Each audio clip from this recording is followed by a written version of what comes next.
দেখুন, এসআইআর শুনানি শেষ হয়েছে, চূড়ান্ত ভোটার তালিকা প্রকাশের দিনক্ষণ এগোচ্ছে, কিন্তু এই সংঘাতের পরিস্থিতি যেন কোনো মতেই পরিস্থিতির অবসান হচ্ছে না, সংঘাতের অবসান হচ্ছে না। এইদিকে যখন এই ঘটনা, যখন সিইও দপ্তরের তরফে চিঠি পাঠানো হচ্ছে, ঠিক তখনই গতকাল আপনারা জানেন যে মুখ্য সচিব মুখ্য নির্বাচন কমিশনারের সঙ্গে বৈঠক করেন। সেখানে 4 জন অফিসারের বিরুদ্ধে ব্যবস্থা নেওয়ার জন্য চূড়ান্ত ডেডলাইন বেঁধে দেয় জাতীয় নির্বাচন কমিশন। ভোটের আগে রাজ্য সরকারের বিরুদ্ধে ফের কড়া মনোভাব নিয়েছে নির্বাচন কমিশন। রাজ্যের 4 জন অফিসারের বিরুদ্ধে ব্যবস্থা নিতে হবে। গতকালই মুখ্য সচিবকে ডেকে স্পষ্ট বার্তা দিয়ে দেয় জাতীয় নির্বাচন কমিশন। 17 ফেব্রুয়ারির মধ্যে এই নিয়ে কমিশনকে রিপোর্ট দিতে হবে রাজ্যকে। এই যে 4 জন আধিকারিক রয়েছেন, তাদের মধ্যে বারুইপুর পূর্বের 2 জন ইআরও, একজন ইআরও এবং একজন এইআরও আছেন, এবং ময়না বিধানসভার একজন ইআরও এবং একজন এইআরও রয়েছেন।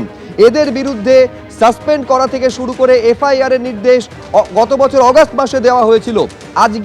গতকাল ফের জানিয়ে দেওয়া হলো মুখ্য সচিবকে এদের বিরুদ্ধে 17 তারিখের মধ্যে ব্যবস্থা নিয়ে কমিশনকে উত্তর পাঠাতে হবে।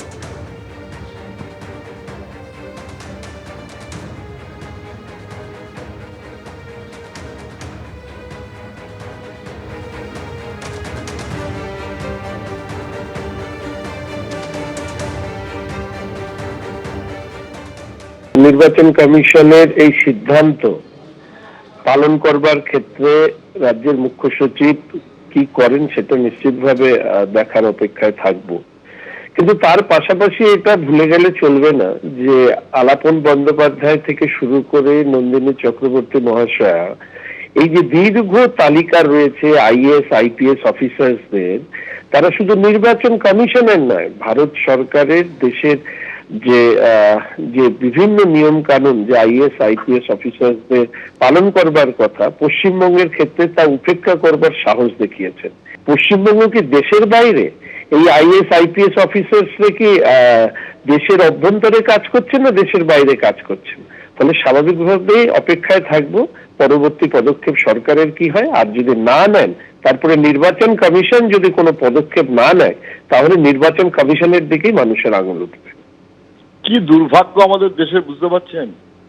নির্বাচন কমিশনের মতন একটা নাকি সর্বশক্তিমান সংস্থা, ছুটে যখন দাঁত নেই, নখ নেই, কোনো কিছু নেই, শুধু বিজেপির দালালি করা, পরিষ্কার হয়ে গেল।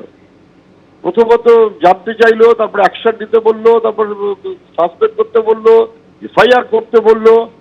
3 মাস চলে গেল, রাজ্যের মুখ্য সচিব বদল হয়ে গেল, মুখ্যমন্ত্রী বদলের সময় এসে গেছে। এগুলো সব কায়দাবাজি। আরেকবার ডেডলাইন দিয়েছে, আবার ডেডলাইন দেবে, আবার ডেডলাইন দেবে, তারপর দেখা যাবে দুজনকে সাসপেন্ড করবে। ওতে কাজের কাজ কিছু হচ্ছে না, অল বোগাস। নির্বাচন কমিশন যে অপদার্থ আরো একবার স্পষ্ট হচ্ছে। আরেকবার বলবো, 17 তারিখ ডেডলাইন বেঁধে দিয়েছে জাতীয় নির্বাচন কমিশন। 2 জন ইআরও এবং 2 জন এইআরও, বারুইপুর পূর্ব এবং ময়না বিধানসভার, এদের বিরুদ্ধে ব্যবস্থা নিতে হবে। সাসপেনশন শুধু নয়, এদের বিরুদ্ধে এফআইআর নির্দেশ কার্যকর করতে হবে এবং কমিশনকে তা 17 তারিখের মধ্যে রিপোর্ট আকারে জানাতে হবে। জয়প্রকাশ মজুমদার, তৃণমূলের রাজ্য সহ সভাপতি, এই নিয়ে কি বলছেন দেখুন। নির্বাচন কমিশন গায়ের জোরে বিজেপির নির্দেশে এই এসআইআর প্রক্রিয়াতে ঝাঁপিয়ে পড়েছিলেন, যার না ছিল কোনো প্রস্তুতি, না ছিল কোনো রোডম্যাপ, না ছিল কোনো পরিকল্পনা, না ছিল প্রশিক্ষণ। এবার প্রশ্ন হচ্ছে, কারা কমপ্লেন করেছে এদের সম্বন্ধে? কোন বিধিতে এফআইআর হবে? এফআইআর হলে তো আইনের কোনো বিধি দেখাতে হয়, কোন বিধিতে কি দোষে, এগুলো তো ঠিক করতে হবে। নির্বাচন কমিশন তো জমিদার নয় আগের মতন, যাও গদ্দান নাও, গদ্দান নাও বললেই গদ্দান নেওয়া এখন স্বাধীন ভারতে যাওয়া যায় না। নির্বাচন কমিশন জমিদারের মতন ব্যবহার করছেন, আর সরকার সেটা দেখবেন। যদি কোনো সত্যি কোনো গাফিলতি হয়, নিশ্চয়ই তারা করবেন। কোনো প্ল্যানিং নেই, কিচ্ছু নেই। এখন ওলা ড্রেন দেখতে পাবেন, মাছি উঠছে। এই তো উন্নয়ন। ন্যাশনাল প্রজেক্ট ওদের টাকা আছে, বাংলার জন্য আলাদা করে কোনো টাকা নেই। সবার সেটিং আছে, টিএমসি বিজেপি ও দুজনে মিলে যেটা ঠিক করবে সেটাই। নমস্কার। নির্বাচনের আগে দমদম বিধানসভা কেন্দ্র ঘুরে দেখতে এসেছি। আমিও ঘুরবো, আপনাদেরও ঘোরাবো, আর বোঝার চেষ্টা করব ভোটের হাওয়া ঠিক কোন দিকে ঘুরছে। ওভারঅল দারুণ কাজ হয়েছে। এই 10-এর মধ্যে আমি 1 নম্বর আমি দেবো না। আমাদের এত ডেভেলপমেন্ট হয়েছে, আমাদের কিন্তু কোনো অভিযোগই নেই। যেটা দরকার সেটা আমাদের পাইনি। যতটুকু চাহিদা তার থেকে বেশিই পাচ্ছি। অবশ্যই আমাদেরকে ভাবতে হবে, ভাবতে বাধ্য করাচ্ছে। দমদম বিধানসভা কেন্দ্র দমদম লোকসভা কেন্দ্রের অন্তর্গত। দমদমে মোট 3টি পুরসভা আছে: উত্তর দমদম পুরসভা, দক্ষিণ দমদম পুরসভা আর দমদম পুরসভা। এর মধ্যে দমদম পুরসভার মোট 22টি ওয়ার্ড আর দক্ষিণ দমদম পুরসভার 1 থেকে 17 নম্বর ওয়ার্ড নিয়ে দমদম বিধানসভা কেন্দ্র। গলিতে গলিতে ফ্ল্যাট হয়ে যাচ্ছে। আগে যে রাস্তা ছিল সেই পথে অনুযায়ী কিন্তু এখন এটা রাজপথ। রাস্তাঘাটে তো প্রচুর ক্লেম আছে। রাস্তা কোনো খানাখন্দ নেই, প্রচুর খারাপ অবস্থা। অল্প বৃষ্টিতে গোটা দক্ষিণ দমদম পৌরসভা অঞ্চল জুড়ে জলের তলায় চলে যায়। বৃষ্টির উইদিন 10 মিনিটসের মধ্যে জলটা কিন্তু পুরোপুরি নেমে যায়। হাঁটু পর্যন্ত জল থাকেই। একটা বড় সড়ো অ্যাক্সিডেন্টও হয়েছে। খুব একটা যে ভালো পরিস্থিতি ওরকম নয়। এখানে পরিষ্কার পরিচ্ছন্ন নিয়মিত করা হয় না। নিকাশি ক্ষেত্রে তো এখন আর জল জমে না এখানে। বর্ষাকালে আগে বন্যা হতো। গোটা সিস্টেমটা দাঁড়িয়ে আছে দুর্নীতির ওপরে, গোটা দলটা দাঁড়িয়ে আছে দুর্নীতির ওপরে। রাস্তা দু একটা জায়গায় খারাপ আছে, কোনো সন্দেহ নেই, কিন্তু তার টাকা এসে গেছে, পথশ্রী কাজ শুরু হয়ে গেছে। আমরা বহুবার অভিযোগ জানিয়েছি, কাউন্সিলর থেকে শুরু করে বিধায়ক, এমপি সবাইকে জানানো হয়েছে। বিগত 15 বছর ধরে সেই কোনো সুরাহা আমরা আজ পর্যন্ত পাইনি। প্রাপ্তবাবু শিক্ষামন্ত্রী তো, ওনার এই কনস্টিটুয়েন্সির মধ্যে এরকম অজস্র উদাহরণ আছে, প্রায় দুর্নীতির চূড়াতে বসে আছেন উনি। দুর্নীতি একটা রাজনৈতিক শব্দ। বিজেপিতে থাকলে যতক্ষণ বিরোধী দলে আছে সে দুর্নীতিগ্রস্ত। যে মুহূর্তে জামা পাল্টে বা জার্সি পাল্টে সে বিজেপিতে চলে যাচ্ছে, সে মুহূর্তে সাধু হয়ে যাচ্ছে।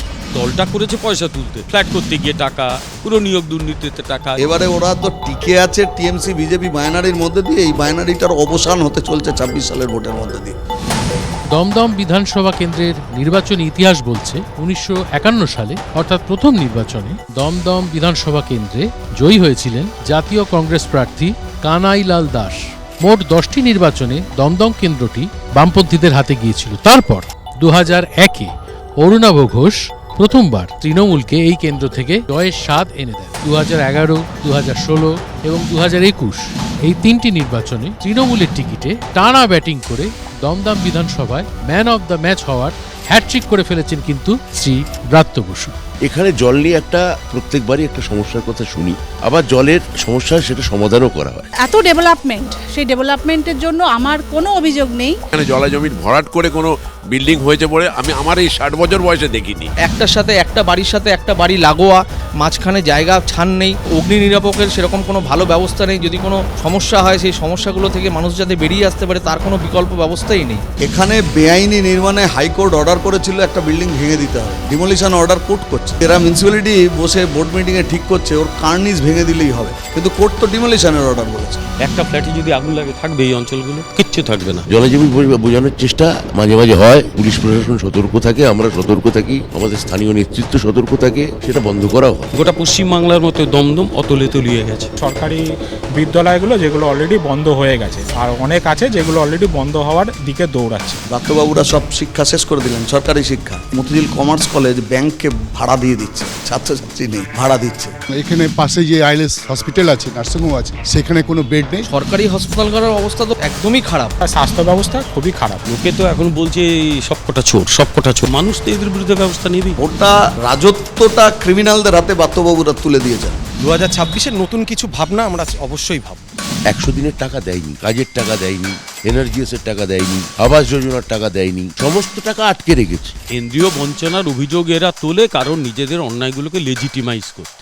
এত মিথ্যে বললে 18 থেকে 12 হয়েছে, এখন 50-এ আটকে আছে, আস্তে আস্তে 25-ও হয়ে যেতে পারে। এত মিথ্যে বলা ভালো নয়।